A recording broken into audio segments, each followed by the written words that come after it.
Hello, chefs. This is Chef's PSA, and I'm your host, André Natera. Today I'm joined by Chef James Avery, mentor, thought leader, and TV personality, known for his time as Gordon Ramsay's sous chef on Hell's Kitchen. We talk health and wellness in the kitchen, leadership under pressure, and of course, how to make the perfect Beef Wellington. This one's packed with insight and a lot of fun. Let's get into it.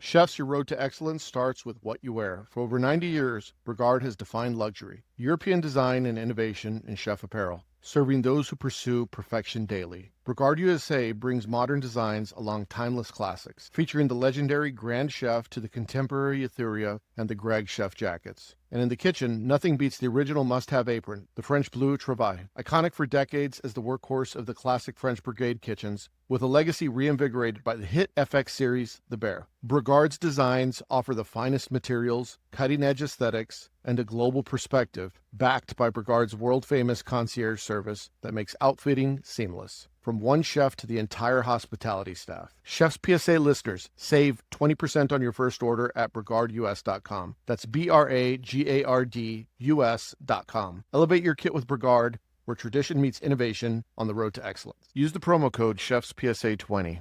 There's the photo. The infamous photo, and it's a ridiculous photo of Gordon. At least everyone thought it was Gordon. It's that one episode where he's supposed to be in disguise. Yeah. And he's an airline pilot. And yeah. the audience is like, that's him, that's it. But that was you. That was me. So what's the story behind that? Oh man. So he was doing the show 24 Hours to Hell and Back, where and the whole premise of the show, it's kind of like Kitchen Nightmares, but he goes in and dines in disguise. Yeah. And then, there's a big unveiling that it's him underneath the costume, and then he goes in and fixes the restaurant. Coincidentally, he was in the area. I had heard through friends of mine in the business that they're like, hey, Gordon Ramsay's filming in town. So I messaged Chef right away. I'm like, hey, I'd love to meet up with you and just say hi, whatever. If you had already known him at this point. Oh yeah, sorry. This was like 2010. So I'm sorry. No, this was 2019. I had met Gordon in 2010. Sorry, I missed that part. But anyway, so I'm like, Gordon Ramsay's in town. Like, I got to see if I can at least, get a cup of coffee with him or just pop by the set and say hello. And he's like, James, I'm so slammed. I really can't, I'm sorry. I'm like, okay, it's no big deal. I mean, that's life. But at midnight, I got a random text, and it's one of the executive producers of the show, and they're like, "Hey, Gordon could actually use you for something." So of course, like, I'm always willing to do whatever he asks me to do. So I go down and talk to them the next day, and they're like, "Listen, this chef," and by the way, this is in my hometown. The restaurant that they were doing was in my hometown. Yeah. They're like, "By the way, this chef is on to Gordon. He knows the premise of the show that he comes in disguise." They're like, "We have this dreadful mask that Gordon forbids to wear, but we want to put you into it. So it's so obvious that it's like Gordon in disguise." Yeah. And they're like, so I'm like, well, okay, I'll do it. Like, I'm always the first one to jump on a grenade. And, so we go in, we get dressed up. I go into the dining room. I'm having dinner in this like horrific costume that looks like Ed Gein meets the Texas Chainsaw Massacre, like crazy outfit. And then they're like, so you're going to go in and you're going to eat, and everybody's going to be staring at you. Now, mind you, my hometown, so I know half the people in the room. And the premise was once I start eating, I have to like stand up and shut the restaurant down. And they're like, oh, and you got to yell and try to sound like Gordon Ramsay. Like, that was the hard part, like just throwing on a British accent and getting up. You've known him long enough where you could probably pull it off a little bit, right? Yes, man, but it's still kind of hard to do to sound like him. Yeah. But yeah, I mean, I'd been around him enough. About this point in time, I'd already, traveled on a season of Kitchen Nightmares, and I'd already served as the sous chef on Hell's Kitchen for 4 years. I'd spent some time around him, but still trying to emulate what he sounds like was crazy. So I stand up, shut down the restaurant. This is awful. I'm like, this sounds terrible now even. And then I, rip the mask off, and there's like, it was like the Scooby-Doo moment, and Gordon was actually disguised as one of the cameramen. So it was like the double cross, so it was pretty funny. But yeah, that's like my claim to fame. That's a hilarious photo, by the way. I've memed it many times, by the way, on my social media. Dude. Before I knew it was you, before I met you, yeah. Oh, this is great. This is a hilarious, yeah. It's a hilarious photo. Yeah, something I never thought I'd find myself doing, but hey, here I am. So it's very interesting. So you've worked on Kitchen Nightmares, you worked on Hell's Kitchen, this other show that you're talking about. How did you even get involved with that? Yeah. Like, Like from your culinary career, where were you when you said, "Hey, this seems like an opportunity that I might be interested in"? It kind of, it's part of the bigger thing. I was always the kind of person that knew how to find the right mentor, like be in the right kitchen, the right place, the right time. And like, I always worked hard, showed up early, so, you create those opportunities. You can't just go out and do that, right? Like when people say, how did you end up? It's like, I don't really know how. I just know who I was as a person, like my work ethic and all that. So I found myself in 2010 working in Atlantic City for Michael Mina, and Gordon's Andy, who was the sous chef at the time. She was one of his like corporate, chefs, or the corporate chef, I should say. And she was traveling on all of his TV shows and doing that. Well, she used to work for Michael Mina, and they were filming in New Jersey, and they needed a consultant. Somebody, because that show, there is a team that helps out, and, we kind of help order and load the kitchen, and we do some stuff. There's this support team. And then for context about how many people are on the support team. A handful. Okay. Yeah, a handful. So it's nothing crazy. Like, it's Gordon goes in, has the menu, blah, blah, blah, blah, and then we kind of help facilitate that. But I actually was on camera for that. So going backwards, I was working at Michael Mina, New Jersey, the season kind of goes down in the off season. That's when they were filming. So Andy, who had worked for Mina, called my boss at the time and was like, hey, can you come help out? And he's like, no, I can't. I'm too busy. But I have this guy, James. I'm a 29-year-old, junior sous chef kind of at Michael Mina at the time. Like, that's another story we'll get into, I'm sure. But yeah, it was like low level kind of like line cook, junior sous chef kind of situation. He's like, I'll send James, because he knew, I'd work hard and do all that stuff. So I showed up and, Gordon needed me to come work on Kitchen Nightmares. So that was kind of it. And then from there, you just kind of stuck around. Yeah. So I did Kitchen Nightmares, and I ended up being on the show because he needed a consultant on the show to help out. And then I just kind of stuck around for a while. And then I went back to Atlantic City. Now, a couple of years go by, I'm an executive chef running a multi-million-dollar Mexican restaurant, like in the kitchen, I should say, running the kitchen. So this is 2011, 2012. I had been running the Mexican restaurant, Dos Caminos. I got a phone call from a producer, and she said, James, you had good on-camera chemistry with Gordon. His longtime sous chef is leaving the show, and we'd like to consider you for the job of his on-camera sous chef for Hell's Kitchen. So this is like, for people that don't know, they split the teams up, right? There's red and blue. Yeah, exactly. And so you're running one of the teams. Yeah. So our job is to mentor and train, and we do a lot. It truly is a kitchen. Like there's a menu, there's ordering, there's all that stuff. So, but the way it works is like a French brigade. So there's a red sous chef and a blue sous chef. So I basically got the audition for the blue team sous chef job. I went on to do that for 4 years. Built a relationship with chef, and the rest is kind of history. I left in 2015 to open up some restaurants, my own restaurants, but now I'm back. I want to ask, is it enjoyable? Yes, it is. It's like, what does the day in the for you look like? So we we're down early. So I wear a lot of hats, because it is a TV show. So you are running a dinner service and all the things like prep and this and that, but there's challenges. So we're part of the challenges. So a typical day, it could be a 12 to 19 hour day. It depends. So we get up early, we go down, we get the staff, the contestants up, we get them they get prepped for their competition or whatever the challenge, not competition, the challenges. We're there. We kind of oversee the cooking component of it. Yeah. And then we have meetings during the day when that's not happening. And then after that's done and we figure out what's the next, challenge or whatever other moving culinary pieces there are, we then, do either like a punishment or a reward, or we're prepping for dinner, and then we go into dinner service. So, and the days are long. They bleed into each other. As you get longer in the season, you eventually become a sous chef for one of the finalists, and then you're just their sous chef. You're helping them, but you're mentoring them at the same time. But you're helping them kind of, organize their final menu and all that. So those days get longer towards the end. I mean, how many seasons did you do total? So I've done 11, 12, 13, and 14. And then we just shot 23 and 24 back in April of 2024. And I'm pretty sure we're going back again to do 25 and 26. Wow. So, how's your Wellington?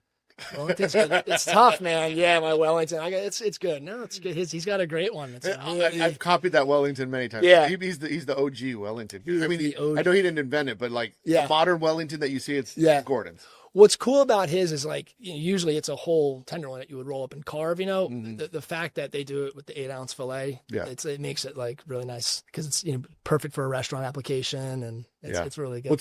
So for people that are listening, if you want to, maybe this is, it's really hard to pull off a Wellington in a restaurant setting. Mm-hmm.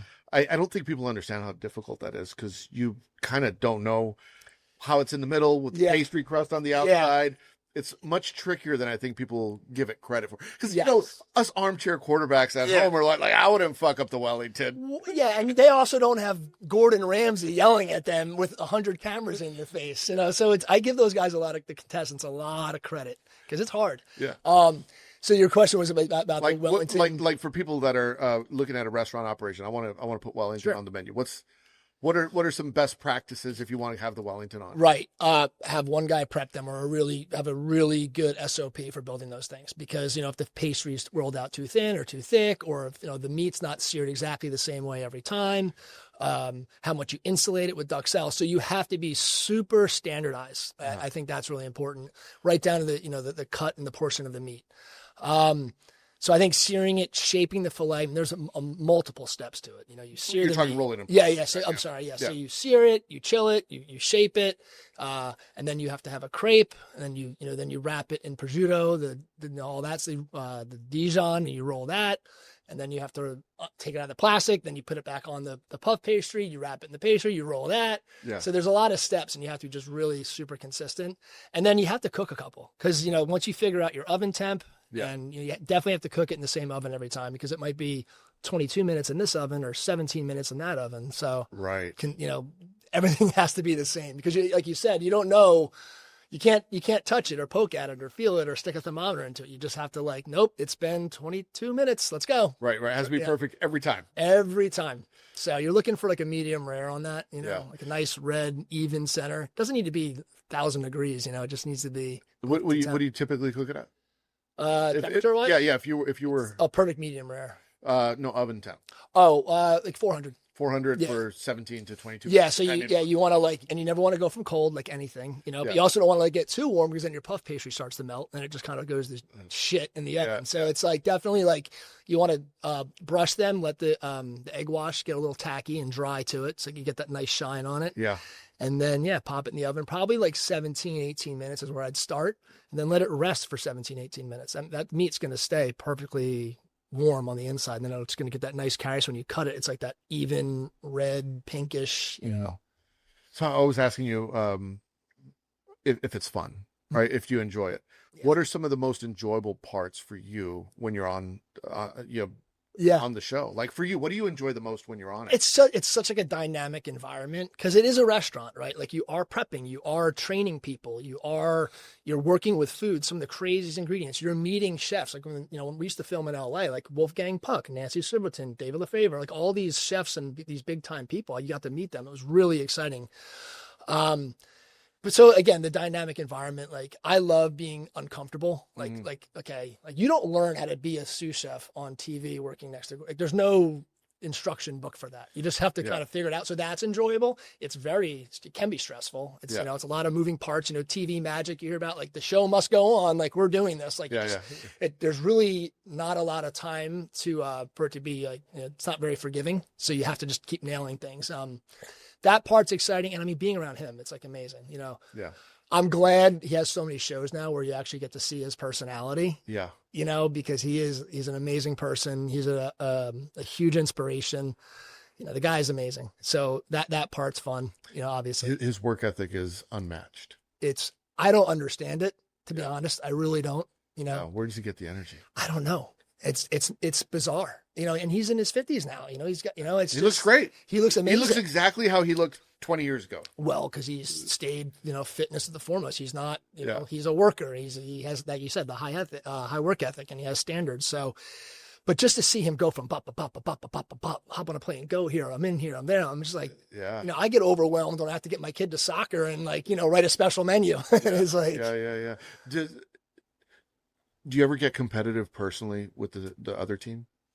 Yeah, it's like it's all in fun though. But do you? Yeah, you yeah. like, Well, you definitely do. like when the camera's not rolling, you go up to the other sous, like, I'm gonna fucking win. Oh yeah, of course. Yeah. And then I get on the guys when they don't. Like, yeah, because it's at the end of the day, it's like a reflection on me. Like, when you guys suck at dinner service, like I'm gonna get yelled at. Like I didn't train you. I showed you. You put the butter in at the end on the risotto. Why are you doing this? Or why are you not basting the steak? I told you baste the steak and whatever it is. So it's like, yeah, you definitely get competitive, but it's all fun. At the end of the day, it's all. So, just out of curiosity, so there's all these other shows. So let's say your time with that organization ends, and you have all these other shows like Next Level Chef and well, I guess Gordon's involved in that now too. Yeah. But you got like Top Chef, and I know there's other shows that are competition style. Would you ever go on, like, I'm just gonna use Top Chef as the example, just because you understand a whole lot about what goes on, and you'd probably do extremely well just because you understand the rules of the game. Yeah. So are you saying would I go on as a competitor? Yeah. Would you go on as a competitor? I don't know. That's a good, I maybe, I was asked to do Chopped a few times, but the concern was like, like if I go on and do a competition show, like I'm the guy to beat, like whatever, just because, so, I don't know if I would do it. I would do other things, but I don't know if I personally would go on to be a contestant on a cooking show. Yeah. You have a little bit of an unfair advantage. I mean, I'd be able to handle myself. But it's grueling. It's mentally grueling. I give every contestant who's ever set foot in Hell's Kitchen and I don't think the viewers really appreciate that. It is hard. It is hard. Think about, you have to, those challenges, you have to come up with a special every day on the spot. Boom. And you're getting graded on it. Yeah. It's mentally hard, and you're out of your comfort zone. And if from your family. If you're not an experienced chef and you don't have like a Rolodex of dishes that you've already made that you pull from. Correct. Some of these guys are younger chefs, and some of them are very experienced, etc. But it's a very hard thing going on a competition cooking show. So I give, like the guy that was working, Anthony, he was the chef at the Michael Mina restaurant I was at when I went to go work with Gordon originally. He was on Top Chef and beat Morimoto. Like that was my boss. I remember just being like blown away by that. He beat Morimoto and Battle Bronzino, Anthony Amoroso. And that's why I went to go work for him. Like, I want to work for that guy. This was back in like 2009, 2010. But competition shows are crazy. So if you had to give advice to someone that was potentially going to go on one of these shows, right? So specifically Hell's Kitchen, but it could also probably, the same advice would probably apply to multiple shows. Yeah. If you had to pull someone off to the side and said, hey, let me get you ready. Right. Let's put you through a little training. So I want to know what you would put them through physically, mentally, but also culinary wise. Sure. I mean, so it's kind of goes to my like foundations. It's like skill set, mindset, and health set, right? So like skill set, let's talk about that. You should have like a very good understanding of some basic stuff. Like, for example, how to make a cake on the spot or how to make hollandaise on the spot. You'd be surprised how many chefs don't make hollandaise anymore from scratch. They like knowing how to do certain like basic things, have a go-to sauce that you can change with some, ancillary ingredients, maybe how to roll out a pie dough or, have a really fail-proof pasta dough recipe in your back. Because again, like just having a repertoire, like you said, remember how to cook without using sous vide. I mean, when you and I were coming, we didn't sous vide thing. Like, 86 the menu. Yeah, like I had to get the temperature, like just while you're looking at it, and touching it. Like so, like learn how to cook without all the gizmos and gadgets. Yeah. Learn how to cook without a thermometer. Really understand how to master heat. You're cooking by hand on the spot. You've got 30 minutes to do it, sometimes 40, whatever. But having like a really good 10 recipes, not 100. You'll find flavors in the moment. You'll find inspiration. Ooh, I got these. I'll throw those in there. But like having like the backbone, the structure of the dish, master the basics. People forget that, they forget, they start going on following trends. They forget how to cook basic things. Make sure your fried food is crispy. Make sure your meat is seasoned. Like, just really don't overthink it to the point where you forget to do the basic things. And what about the mental aspect? How would you prepare someone? mentally? Get some tools to stay calm because it's chaos. I'm very big on like meditation and just like breathing and just like hyper focusing. Like don't let the things around you, like, how to cook. If you're on that show, how to cook, right? Just cook. Forget the cameras, forget all that stuff. Just get on there. Shout out to Chef's PSA store, Just Cook hat available. No. I heard I get a free one for being on the podcast. Right here, right. Just cook. I love it. Cook, yeah. But that's it. It's a great mantra though. Just cook. Like I do that sometimes when I'm like overwhelmed. It's like, trying to write specials. Just cook. Just get in there and just cook. And I tell the guys that. So it's a great saying you have there. But so that would be the mindset and be healthy. Like you have to. Mentally healthy, your body has to be healthy, stay hydrated. I mean, how easy is it to forget to drink water all day long? And I think about, and I don't know this for certain, but I would imagine there's a large portion of people that are going on shows like Hell's Kitchen or Top Chef, etc., that haven't really been doing it in a while. Like they're in kitchens, but they're not doing it. Right. There's a different type of kitchen shape versus executive chef shape. Yeah. It's different. Well, for sure. I mean, I agree. Yeah. It's like, I always say art in our profession is a athletic sport. Yeah. Like you're on your feet, you're bending, you're moving, you're twisting, you're picking up, you're putting down, you're bent over. So you have to be physically fit to like really run around a kitchen and like jive. And you need to have energy. When your energy's low, your mind is low, your mood is low, everything's low. So being healthy, like even when we're filming, it's like I have to be like mindful to do some push-ups. In between when we're waiting around, I can't get to the gym. I'll do some lunges. I'll go outside. I'll walk around the parking lot and go back in on my break. Obviously the contestants don't have that kind of freedom. They do. They have freedom, but just like staying fit mentally. I think chefs just need to really take their health very seriously. Mm-hmm. It's funny.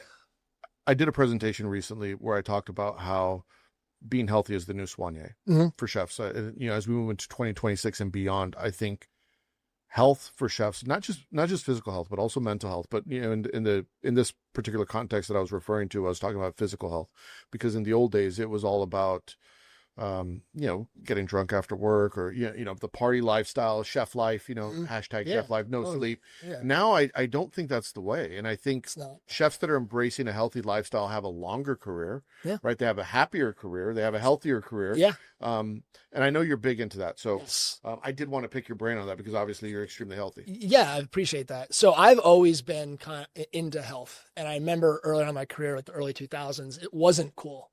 Like it was weird that I didn't want to eat like 5 pounds of foie gras a week or whatever is laying around and just be overindulgent. I always wanted to be and feel healthy. I have young kids. My father died of a heart attack. All the men in my family had heart problems. Like I want to be healthy. Right. So that's number one. Like that's like baseline, like wanting to be healthy. So it always stayed with me that needs to be a pillar in my life, regardless of being a chef. Like you don't have to always overindulge in everything, in food and women and drinking and the partying and all that. And I'm glad to see that coming back, like that people are more mindful of health now. I think it gave this false perspective of what it means to become a chef. I always try to lead by example. That's the best way. So I think when you come to work with me, I'm trying to show you can be healthy and still be a talented chef. You can be a chef and still have a family and have work-life balance. And yes, you can. We just talked about Gordon. He looks like he did 25 years ago because he's healthy. He couldn't do what he does if he was, 50 pounds overweight and smoked and drank himself every night. And, he just couldn't do it. So yeah, I take my health very seriously. Keeps me grounded. I know I can do this for a much longer time. But that's it. So my workout is, an hour a day.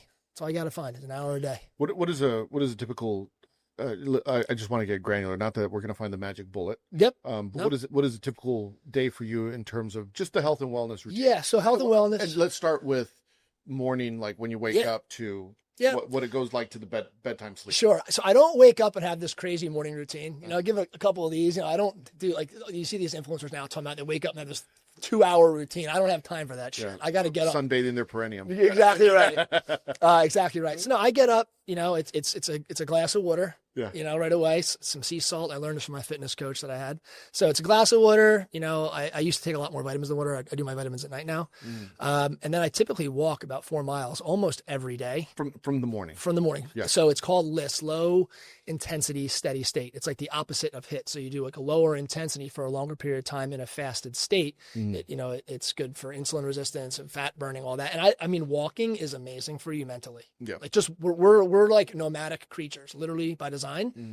We're meant to walk. Walking is good for you. It's good for you in a multitude of ways. So usually I always do a walk. How long?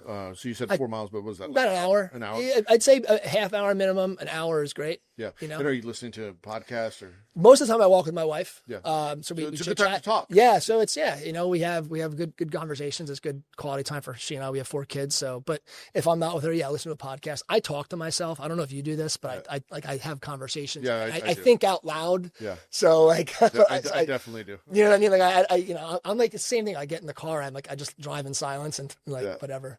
So anyway, so when the walk is done and I do strength training, weights, I mix that up, right? So this is all still, it's not like a break. It's like boom. Well, yeah. So I'll go home, then I'll eat, and then I'll go to the gym. And I'm trying to get it to where like my gym time is like 45 minutes, because you can't give 3 hours a day. I mean, you sometimes it's nice, if you can. I always get, and if I have to choose one or the other, it's usually the walk, because I just find that to be better for me mentally. If you can strength train 3 days a week, that's probably bare minimum. I try to do it 4 to 6 days a week. I just feel better. Do you go lighter weights, more reps, or do you go heavier weights? I mix it up. 2 years ago, I was training for a bodybuilding competition. So I was doing like a body part per day, high volume, high velocity, like really like weighing my food. That was crazy. I was trying to like get like my pro card. I'm still gonna go back to that, but now I do functional stuff. So it's more strength. I wanted to put some weight on this winter, so I did 4 days a week, and it was based off of a certain lift. So one day was bench, one day was squat, one day was military press, and then the 4th day would be like deadlift. And then you do ancillary workouts around it, like a very typical strength training thing. Now I'm kind of working through some injuries, so a lot of like band work, lightweight kind of mobility. That's really important. That's what chefs need, is mobility more than strength. We don't need to be, Herculean or underwear models. We need mobility, and we need our joints to like us. Right. Most of the workouts that I do now are mobility. Like shoulders are not great, knees are not great, back's not great. So I spend the majority of my workouts now. And I'm not as disciplined as you, which I need to be, but most of my workouts now are like shoulder focused, knee focused, or back focused. Yeah. So you should be doing things. So think about even now how we're sitting. Yeah. Like this, when we're cooking, we're like this. Yeah. I do this a lot, all the time. Like literally just lie on a bench or on a bed or on like a foam roller and just open your body up and just let it that'll lower your scapula. When you're doing this, your scapula raises and you're just like shrugging all day. Yeah. So learn how to like open yourself up, stretch your pecs. It's crazy because just because you don't work your pecs all the time, you're shortening the muscle. So it's like rounding you out, and you get neck pain, goes to your elbows. So it's like, and again, I'm cognizant of it, and I still have to remember, okay, do this. So I have we'll get to that in a minute when we're done with the routine, but definitely stretching that, riding bikes, like an echo bike or something that'll strengthen your knees, stretch your hamstrings. Most knee pain is because your hamstrings are too tight and your quads are too weak. That's funny. I used to train in a lot of fight gyms, and I when you did that stretch, all the fighters would do it. And I would always wonder, like, why are they always stretching that way? Yeah. It's just when I saw you do that for a second, I was like, that's the stretch. They would all, So I've had multiple physical therapists say, like, make sure you're doing that. And I'm tall, I'm 6'3", so I'm always hunched over. I'm always picking up or chopping. So that's that. So so most of my workout is mobility based. If I can mix in like a yoga session here and there, it's cool. I haven't done that in a while. But that's really like mobile, functional. Everybody has different definitions of health. Mine is I want to be able to pick up my great grandkids. So I want to live long and actually not be confined to a wheelchair in the corner of the room or giving grandpa an ice cream. I want to be up and active. Right. And that to me is like my definition of health now. Not so much how much can I bench press? Who cares? I want to look good naked, but really it's about being mobile and feeling good. Yeah, you want to be able to get naked first. Yeah, exactly right. By yourself. Yeah, exactly. I want to be able to pull my pants up. So there's that. And then so that's really the workout and the recovery. And then there's the hydration, gallon of water a day, non-negotiable. Yeah, and which is important for chefs, right? So I use when I'm working out a lot, I use the LMNT, and they're not sponsoring me, but I use the one that has like magnesium salt. And, yes. I love that. A little bit of flavor. It's so easy as a chef. And I know this because, again, like as healthy as I want to think that I always am, there's been times where I wasn't, where, you get up in the morning, you just pick up a coffee, you nurse your coffee, you drink another coffee because you're going into service, you don't touch any water, and you get there like, I need a beer. You're like, I went from coffee, I didn't have any water today. Like that will catch up to you. That'll affect your joints. I mean, your liver, obviously, and just like your energy levels and all that, but hydration. We are a bioorganic, species. We need to have water. What about like supplementation? Do you recommend, or not that I don't want to put you in a position where you're making recommendations, but what do you do for yourself? So I am not a doctor. I can't tell you what to take, but I do recommend getting blood work, find out where you're deficient. For me, I need to take omegas. I think everybody needs to take omegas. I think D3 is another important one, especially when we spend a lot of our time indoors. D3K2? Yeah, D3K2. Yep. Yeah. I do that. Do you do like superdose? Like I've heard it. You can. I haven't. I do. You like it? I'll mega dose vitamin C a lot. Like I'll do like 5,000 milligrams of vitamin C in a day. Yeah. I take curcumin. I think it's good for your joints and inflammation and all that stuff.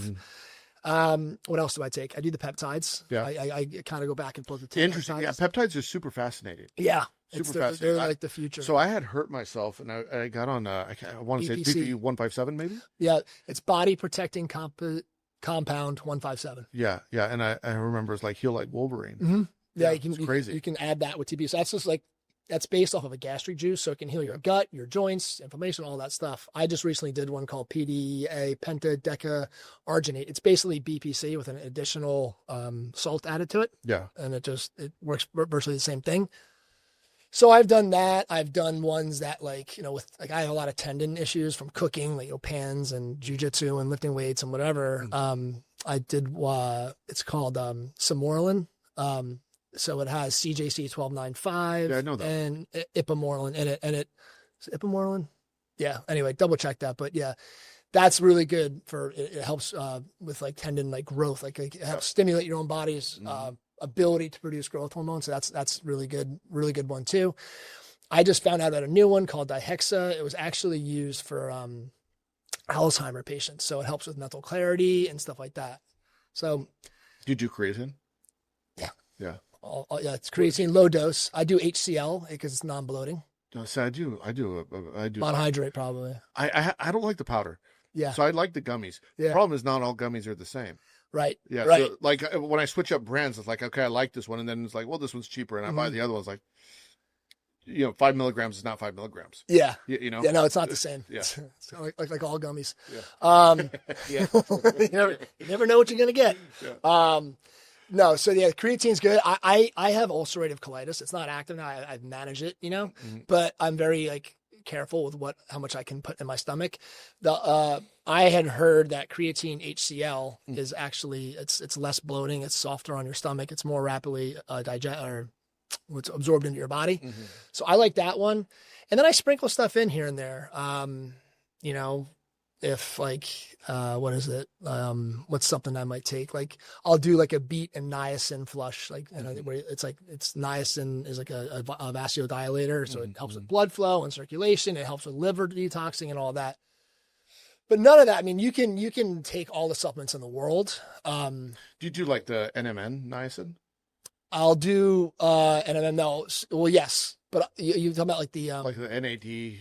NAD is more you would go to get IVs. So I'll do that when I'm sick. Yeah. I don't just go get IVs unless there's a real, if I'm coming down with something. Yeah, what's that doctor? David Sinclair, which he's the guy that's big time into reverse aging. So I want to say he does the NAD plus NMN. And I was taking it for a while. I was like, I don't feel it's the same. And then other people I know taking it oh, I feel great. I was I didn't notice shit.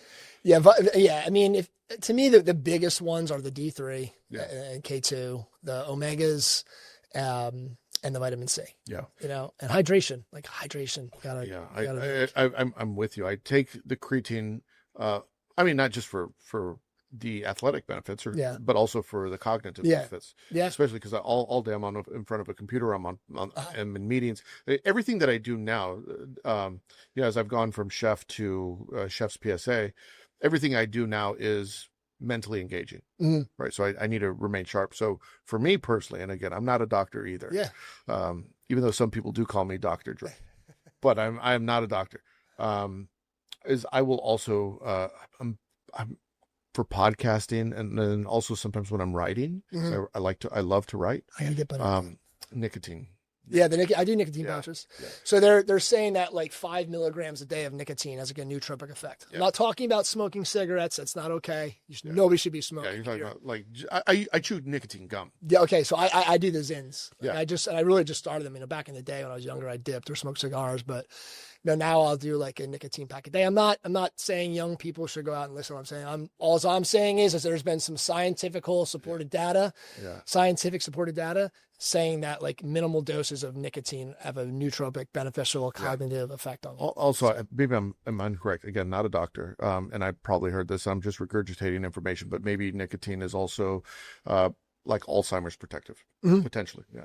Yeah, no, I actually heard that too. I forgot, but yeah, so I think it's good, and it does help you lock in a little bit. Yeah, get in the zone. Yeah, it does. For me, I love it. Yeah. Like before a podcast, usually when I'm like driving to the studios, like chewing the nicotine gum, listening to some hip hop music, getting ready, get in the fucking zone. Do you remember? Did you used to God, I used to love this guy, and I saw the video the other day, and I'm only bringing this up because of the area where you're from. It was this guy. It was like early YouTube. He'd go into the fucking gym with a boombox, or no, with a Don Manzetti. Yeah. Now, Chief, I'm in the fucking zone. Yeah, yeah. Reps for Jesus. Dude, he's so funny. Yeah. No, that's it. So that's good. So yeah, that's the supplement regime, and then eating. It's wild to me how little chefs know about nutrition. Wild. Yeah, we're so focused on making it like taste good. Yeah, right? or just exactly right. Like we don't even know how to feed ourselves. And I'm guilty of it. I mean, I remember at like the peak of my like worshiping Marco Pierre White chef days, like my first chef job, 30 years old, like just thought it was like cool to be like emaciated and tired and not feeding myself the right way. And I would not eat, like I said, caffeine all day, post-shift beer, go home, peanut butter and jelly sandwich, another beer, and go to bed. Like, it's like, so now, like proper nourishment, eating, and I study a different. I shouldn't say I study. I test different ways. Like I've done carnivore, I've done intermittent fasting, I've done bodybuilder style food. You find one that works best for you? Yeah, I feel like eating less meals in a day is actually better for me. Like I haven't eaten yet today. I feel better when I feel lighter. So I read this book, and I'll answer your question, called The Warrior Diet, probably 15 years ago. And basically it talks about how like our warrior ancestors, it's kind of like this was before paleo and keto and all, carnivore got mainstream. This guy wrote this book, The Warrior Diet. Ori, I can't think of his last name. He's a Russian doctor. But anyway, we weren't meant to eat breakfast. And warriors, they'd be out fighting. They would get up in the morning. There was nothing to eat, maybe a piece of meat from the night before. They'd go, march, fight all day, and then they would have like one big feast at night. Mm-hmm. It made a lot of sense. And in the book, he talks about when you're hungry, you're more in prey drive. You're more like focused. And I like that feeling. So I prefer not to have breakfast. Mm-hmm. When I'm trying to put on muscle or for a certain reason, I choke it down, egg whites, whatever. If I'm on vacation, there's chilaquiles or in Mexico, I'm getting them. Right. But at large, I skip breakfast almost always. Have my water. And then, so I find a combination of following your macros, eating, most of my protein is animal based, right? So it's like chicken or it's steak. And then I love potatoes and rice. So a combination of everything. It's a combination of intermittent fasting, following your macros, and I go like more or less paleo. Like I don't eat pasta. I mean, I'll eat pizza if I'm gotta try this pizza restaurant, right? But I don't. That's not something that if I eat pizza once a month, that's probably an exaggeration or something like that. For a lot of chefs, if you had to give some practical, like let's just say, we're reaching 80% of the chef audience right now. Sure. What would be some practical advice? Like say, start incorporating some of these health and wellness things that are practical due to your crazy schedule and maybe their crazy sleep schedule as well. Yeah, I think crazy sleep schedule, it's really tough. So let's start with the food. sit down and eat. I mean, it's like, it's a cliche. I love chefs like eating like out of a quart container, wolfing down family meal. Over the garbage can. Yeah, whatever's messed up in the window. You're not eating intentionally. You're just, oh, there's a fucking carbonara pasta. I'll just throw some fried chicken on that and eat it. Yep. Like, no, like don't eat that. Like ask somebody, or, there's a piece of protein you can cook. There's a chicken breast, there's a burger patty you can have. You don't have to have the bun. You could go down, throw a handful of greens in a bowl and make a quick salad. So, protein and veggies if you have to. Mm-hmm. If you want to have something nice once a week here and there, like sprinkle it in, but definitely like be cognizant to eat, protein, veggies, good whole foods, right? Mm-hmm. You have those things at your fingertips. Don't just eat chicken tenders because it's easier, because it's, what's in the window dead. It's okay to bring your own food. I mean, I don't think you really need to, if especially if you work in a restaurant where everybody's cool. Like I'll walk in my restaurant, but guys, I'll just give me some rice or some roasted potatoes and like 2 chicken breasts. It's like not hard. So what was that? That was that. And I think sitting down to eat, like sit down, give yourself 20 minutes to sit down, because I mean, you're going to have all kinds of stomach problems. You're not going to digest. And it sounds like, what's he talking about? No, it's true. Like you want to eat your food, digest it. Slow down for a minute, let your heart rate go down. It's so easy to get caught up in the day-to-day, running around like a crazy person and wolfing down your food. It's just not good for you long term. Mm-hmm. So that would be that. Like, find healthy things that you can easily get in your restaurant. Chicken breast is pretty much in every restaurant there is. There's some type of salad. There's some type of carbohydrate that isn't pasta or bread. Mm-hmm. And then in terms of like supplementation, would you like, again, not for everybody, but if you have to give like your general vitamin C, because keep your immune system strong. Mm-hmm. So that, we get so run down and depleted. Mm-hmm. I would take vitamin C, maybe a multi if your diet's not great, but I would start there. You know, you don't need to go, especially these younger. And then walk. Yeah, walk. Yeah. Get outside, walk. If you're lucky enough to have a break, go take a 10-minute stroll, get some fresh air. Take 10 huge deep breaths. Regulate your mind and your emotions. Like give had talked about meditation earlier. Yeah. Yeah. So what does your mindfulness routine look like? Yeah. So it's not as amazing as I wish it was. So, I did go to a transcendental meditation training back in 2016.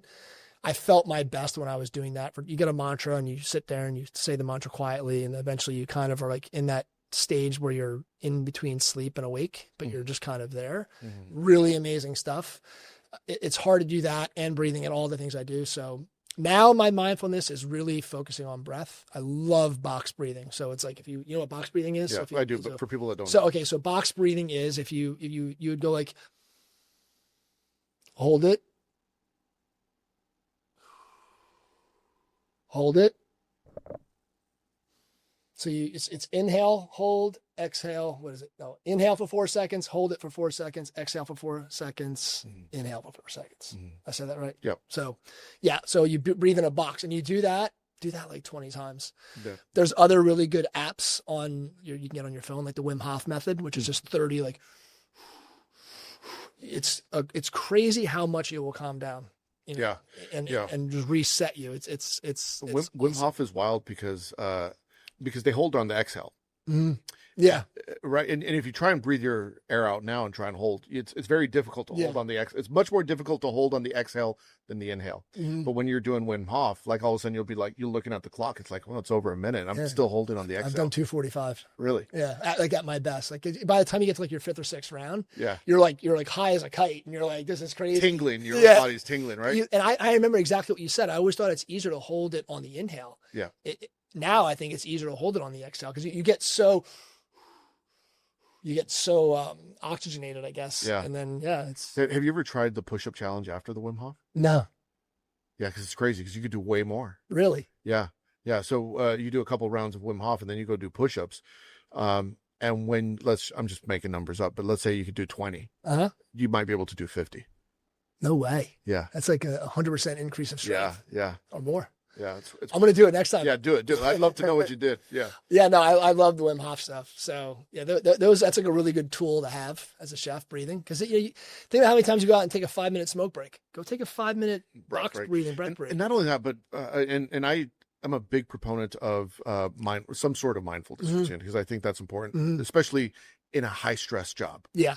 Because that mindfulness, look, a lot of people towards the end of my career, more towards the end of my career, would tell me, "Oh, you're so calm." It's like, well, yeah, part of it was experience, but the other part of it was just a mindfulness routine. Yeah. And if I had learned that earlier, I probably wouldn't have been, that hothead young chef. Yeah. But that mindfulness prepares you to just how to de-stress yourself. Yeah. Yeah. You know who really inspired me like that was Eric Ripert. I don't know if you've heard of these stories about him. Like, he's like a full-blown like Buddhist. Like he has like and this is like true. Like he doesn't yell in his kitchens. He's very soft-spoken, and he talks a lot about mindfulness. So if anybody listening wants to do a more deeper dive, listen to like his advice about it. But I think cooking by nature, it can be chaotic. It can all the things we know what's been kind of portrayed, right?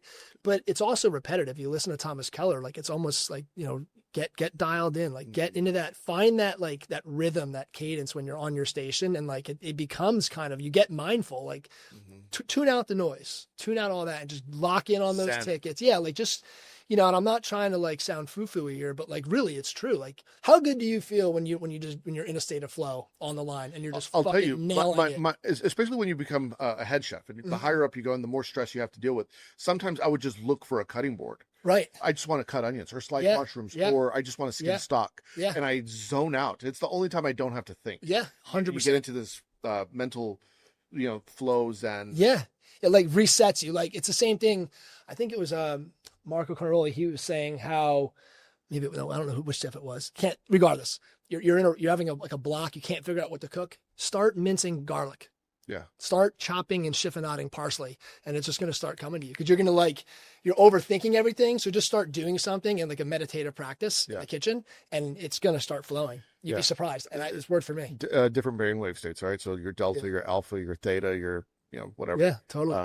And all that. So one of those is like the creative, but something has to trigger it. So when I'm writing, we talked about this a little bit earlier, like I'll take the nicotine gum. I have a bunch of anchors that I set myself up in, to focus if I need to get into a creative state. And for me, that would be like some nicotine gum. It would be listening to classical music. It would be smelling something like, for me, it's peppermint. Okay. And it would be tasting something. So, in my case, green tea. So if I have all those things, so I smell, I taste, I hear, you're triggering. It's triggering every single thing that's like, oh, time to get into creative mode. That's awesome. Yeah. That's not, those things are hyper important. And the only time I do that, by the way, is when I need to be in creative mode. I will not do it unless it's creative mode, because I don't want my brain to think, oh, it's time to watch Netflix. Got it. You're like, you want to reserve that for like, that's 100%. 100%, focus. Yeah. One thing. Yeah. So kind of moving on. So that's the mindfulness thing. I think chefs, and I know this because even to this day, I struggle with it, is sleep hygiene. Yeah. We have horrific sleep hygiene. Well, the screens make it worse. Screens make it worse. Eating late makes it worse. Staying out late after work, having beers makes it worse.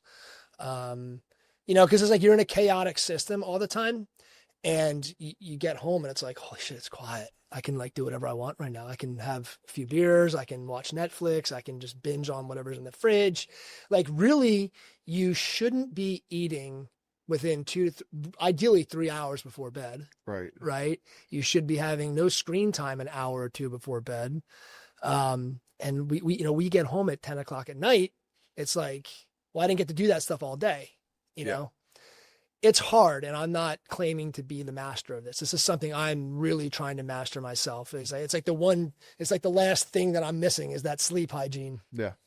And because I want to be that guy that gets up at 5 a.m, but I also know like there's just times, I mean, not so much now, but as I was coming up, you're home late and you're like, geez, I need to like just sit here for a minute. But I think sleep hygiene. So my advice to younger chefs is like, don't go out every night after work. I know it's your social life. I know you think it's cool, but trust me, take my word for it. Like, go home, try to eat before your shift starts. If you eat like in the middle of the day, a nice sized meal, you don't need a whole lot. You don't need to go home and eat pizza and whatever shit's in the fridge. Get home, have a routine, kind of like you said, like these are the things I do that start telling my body it's time to write. Like start doing things that tell your body it's time to go to bed. Go home, shower, stretch, maybe listen to some tunes, or I don't know. I used to come home and read books or cookbooks. yeah, like that, I think, really, make sure your room is dark. Don't pass out with the TV on. And then the biggest thing to sleep hygiene is waking up consistently. So set the alarm. Set the alarm and use an app. Like, well, I know the iPhone now has like a gentle way to wake you up instead of a fucking alarm that everyone gets. Sleep is and if you're single, it's easy. Like I live with kids. Like I never know who's coming to my room in the middle of the night, or like, some nights I get to bed, and I obviously I'm in the bed with my wife, and sometimes we keep each other up, whether we're tossing and turning.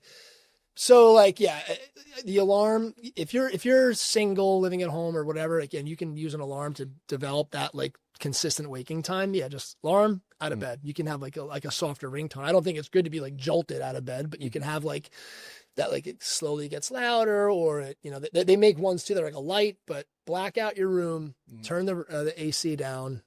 There you can take magnesium is really good to take at night. So I take magnesium now, and I'm like, sometimes I take the magnesium glycinate, which is great for glycinate's awesome. I do a complex, has that in it.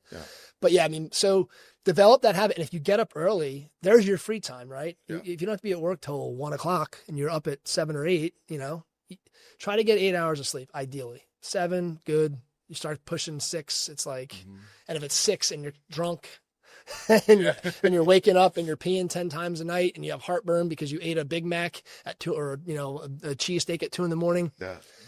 So try not to eat too early before bed, all that stuff. So develop good sleep hygiene. How do you, as a chef, find work-life balance? I know you mentioned you have a family, but how do you manage your own life? How do I manage my own life? So I think one thing that, work-life balance has become, there's a lot, right? So I'm going to start with this. Grind culture has been established where it's like, grind, just work hard, make your money. Blah, blah. Well, the opposite's happening. Like I go on Instagram now and it's like people like, fuck this job. You're working at a place. It like makes you like anti want to have a job. Work-life balance. It's like part of work-life balance is working. It's not just the balance part. People want to focus on the balance part. Right. They want to focus on, I want to go to Coachella and I want to do all these amazing things. I'm like, yeah, but you also want to build a life, and building a life requires sacrifice and work. So if you really want work-life balance, you have to give respect to the hustle, and to, maybe part of that balance is like when you're in this part of life, the work part, like, don't worry about the life and the doing all these things. And then same thing, like life goes in and out of balance. For me, for example, there's times like seasons, right, where I'm more like, I'm not missing this stuff with my kids. I'm coaching lacrosse. So I'm going to cut work early. I'm going to like not maybe do the 60-hour weeks, the 50-hour weeks. I'm going to leave early, and I'm not going to feel bad about it, because when the time comes, when the summer's here, when it's a baller month that I need to be there heads on, I do it. And I don't feel guilty, because I gave all the time I could when I could. That's the balance. It's like a dance. If you try to have balance all day, every day, you're going to go insane, because you're not, get what I'm saying? Like, you're not going to be able to do these things. That's how I manage it. I'm at a point now in my career where I can kind of make my day a little bit more like daily, like, okay, I'm going to work these 6 hours on this, and then I'm going to, be home and we're going to have dinner. I think early in your career, the best way to have work-life balance is, and I know this is a grueling career. It can be grueling. I hate to say that, but you should, if you do things the right way, like I'm saying, you'll have a nice life. And then when you get your 2 days off, enjoy the fuck out of those days. Call your friends, call your mom. If your parents are still alive, you're very lucky. Spend time with them. Use that time to recharge you. So then when you're back at the work part of the work-life balance, you feel it. It's trying to do it every day. I feel like is a fruitless, battle. You do a lot right now. So you do a lot with mentorship. You do a lot with coaching. You do a lot with consulting. And I know we talked about this before, but before we recorded, you've been fortunate where you've had good mentors, but now you're paying it back. So tell the audience a little bit about what you do now in terms of mentoring, coaching, and consulting. Yeah. So, I exited out of my restaurants about 8 months ago. I stayed on as a consultant. I do some, I'm at a point where where I live in New Jersey, I kind of have a reputation, so I can help restaurants out, license my name, consulting, basic consulting type stuff. I do the TV show. I am still highly compelled to do my own restaurant. I'm 10 years, I'm taking a little hiatus from the entrepreneur world. The thing I love most about being a chef is the mentorship component, the learning and the teaching component. And we live in a time now where I have platforms to do that on. So I'm currently, building that out. My whole, I guess, shtick is trying to teach chefs, mindset, skill set, health set. And that's the mark I want to leave. It's not a James Beard Award, right? So I want to be able to work with people, groups, and share the things that got me to where I am, and also change the perspective and coach restaurants on how they have to evolve to continue to attract people into the business. And then, I'm waiting to go to the TV. So that's kind of, I hope I answered your question. Yeah, I don't know if I did. You did. I want to be able to go do some talking, and not just to chefs, like this is a road less traveled, this career. And I think there's a lot of careers that are similar. And if I can share my story in culinary and as a chef, maybe it'll inspire other people that are in the other careers and things like that, high time demand, things that people might think it's not the right career path to be on, things like that, and trying to show them, no, you just have to do things differently than what we've been taught. Right. If you had, a chef's PSA out there, advice to chefs, something to either stop doing or start doing, in the kitchen, and this might be something that you see all the time when you're on Hell's Kitchen. Yeah. Something that hey, don't do that, or start doing this immediately to become a better cook, a functional cook, meaning a line cook or someone in the kitchen, a professional kitchen, what would it be? I always go back to mental mise en place, really always have a game plan before you execute, being super, super organized and every day trying to do it better, that to me is the fun part. I can do the same menu day in and day out and just every day find a better way to do it. It drives me nuts when chefs and sous and cooks even get bored with the current menu. I'm like, you haven't even mastered this yet. I have not had a Saturday night where I haven't had 3 things sent back from your station. And it's not because the guest is wrong. Don't tell me you want to write a new menu. So stop thinking that the new shiny object is the way to go. Yeah. Focus on organization. Show me that you're a motherfucker on that station. Or if I'm an owner and you're my chef, show me that this kitchen runs without any problems. I don't give a fuck about your tasting menu if we can't even get through a normal Saturday night with the menu I put together. Yeah. You know what I mean? Yeah. Make sure that Beef Wellington doesn't come out. Exactly right. And listen, I'm not saying there's no room for creativity or a flat out need for creativity, but there's a lot of things you have to be cognizant of being a chef, and business is one of them. I tell young chefs all the time, would you know if I showed you what a P&L? Do you know what EBITDA means? Do you know these things?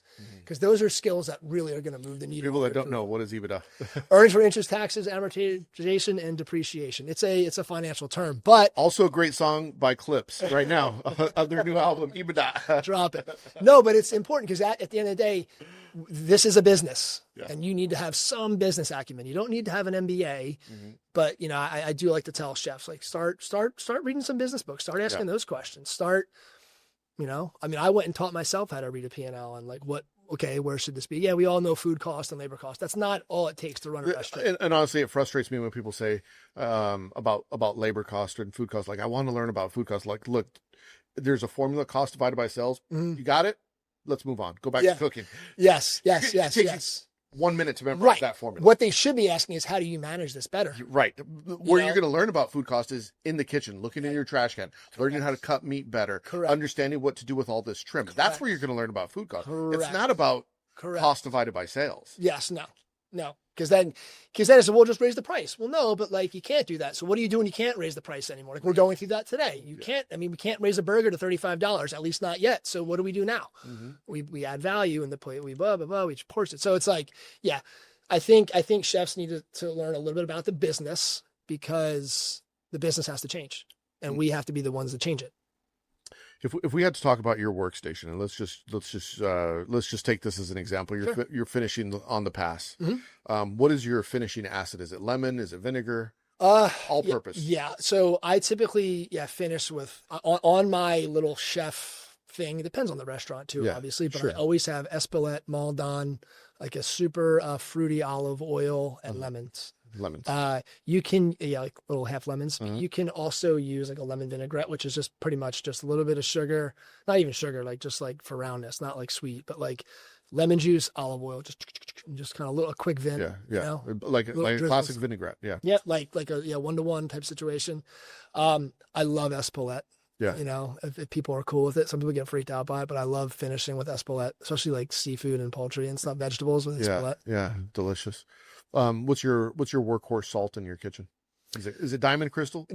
So that is what I spec. Yeah, it's funny. Like, it's like some especially bigger box companies that are like, we use this one, or they take whatever's cheaper that week. I'm like, you guys don't fucking get this, do you? Like, No. I don't care what salt it is, to be honest with you. But it can't change. But it cannot change. Like, Right. Like it cannot change once we lock that in.